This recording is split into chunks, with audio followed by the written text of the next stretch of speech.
Nah itu. Nah ini belum menyentuh rukun iman dan rukun Islam, belum, masih biasa aja. Cuman cara pandang orang terhadap Allah dan Rasulnya yang mulai. Nah, kembali lagi ke zaman Rasul. Setelah itu karena Sayyidina Ali terbunuh, nah, Sayyidina Ali waktu itu juga ngerangkep waktu zaman Sayyidina Umar. Sayyidina Ali itu kan menjadi gubernur Basrah. Nah, jadi gubernur Basrah lah, itu orang Persia sangat senang, orang Iran juga sangat senang karena mengharap kedatangan Rasulullah nggak nyampe, yang datang Sayyidina Ali. Maka Raja Rustam ini langsung mengambil Sayyidina Husain jadikan menantu. Nah, ini Raja Persia. Nah, apa-apa diberikan sama Sayyidina Ali. Termasuk ketika Raja Rustam ini masuk Islam, dia beragama Majusi. Orang Majusi itu kalau beribadah kan pakai bangunan tinggi yang di atasnya ada api yang dikenal dengan nama Manaro. Nah, ketika masuk Islam, apinya itu dibuang, Manaronya ditaruh depan masjid. Maka kemudian orang Persia memberikan sumbangan Manaro yang sampai sekarang dikenal dengan istilah menoro itu. Itu Manaro sebenarnya. Jadi yang sampai masjid-masjid di sini kan ada menoro, itu Manaro dulu. Atasnya ada api. Makanya di atasnya ada belenduknya gitu kayak gambar api. Itu sebenarnya dulu Manaro. Nah, sehingga sekarang ini, nah, ketika di Mekah ini terjadi kekacauan pasca Sayyidina Ali dan pasca Muawiyah, Sayyidina Husain itu diminta pulang.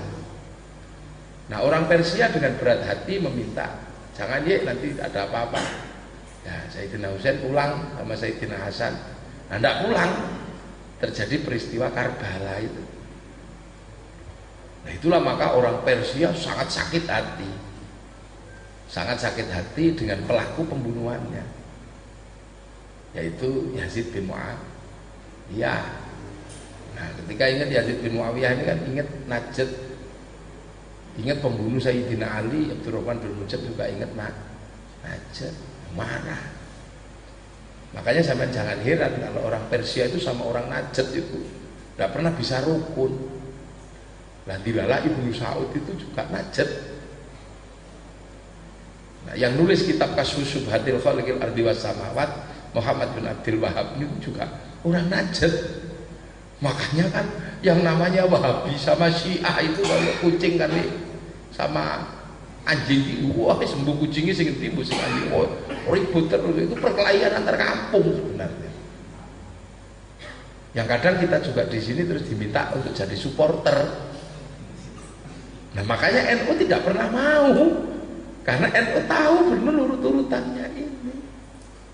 Nah, itu loh, makanya kenapa sih NU kok aktif ya, NU diem aja sampai sekarang. Nah, karena ini perkelahian antar kampung.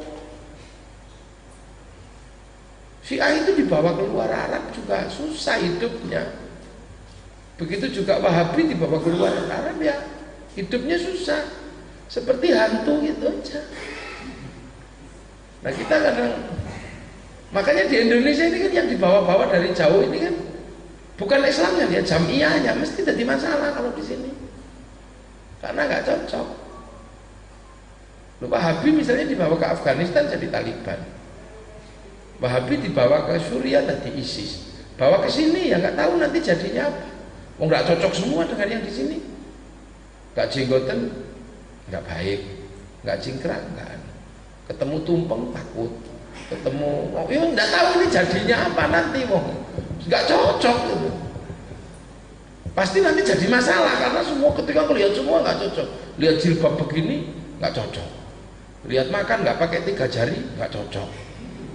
Nggak cocok semua kalau di sini nanti. Nah, lama-lama juga mereka nggak cocok, terus marah kan, karena nggak sesuai dengan marah. Akhirnya ya mau dakwah nggak cocok, mau pakai yasinan nggak pas, akhirnya marah. Dan karena nggak punya cara mengajak orang jauh, akhirnya tuh dibom itu jadi teroris itu sebenarnya karena marah sih ya.